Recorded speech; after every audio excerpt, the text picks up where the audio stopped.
പാലക്കാട് അട്ടപ്പാടിയിൽ അനധികൃത മദ്യവിൽപ്പന നടത്തിയ കേസിൽ യുവതിയെ എക്സൈസ് പിടികൂടി. അട്ടപ്പാടി പാടവയൽ ആദിവാസി ഉന്നതിയിലെ 37-കാരി വസന്തയാണ് അകളെ എക്സൈസിന്റെ പിടിയിലായത്.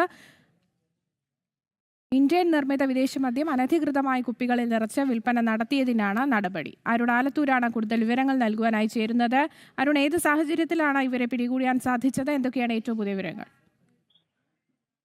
ആര്യശ്രീ, പാലക്കാട് അട്ടപ്പാടിയിലാണ് യുവതി എക്സൈസിന്റെ പിടിയിലായിരിക്കുന്നത്. അട്ടപ്പാടി പാടവയൽ വനവാസി ഉന്നതിയിലെ 37 വയസ്സുകാരിയായ വസന്തയാണ് അഗളി എക്സൈസ് പിടികൂടിയിരിക്കുന്നത്. ഇന്ത്യൻ നിർമ്മിത വിദേശ മദ്യം അനധികൃതമായി കുപ്പികളിൽ നിറച്ച് വിൽപ്പന നടത്തിയതിനാണ് നടപടി.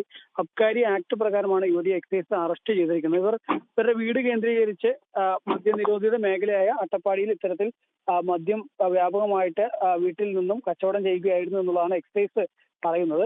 ഏതായാലും ഈ യുവതിയെ ഇപ്പോൾ എക്സൈസിന്റെ പിടിയിലായിരിക്കുകയാണ്. വ്യക്തമാണ്. അരുൺ ആലത്തൂരാണ് കൂടുതൽ വിവരങ്ങൾ നൽകിയത്.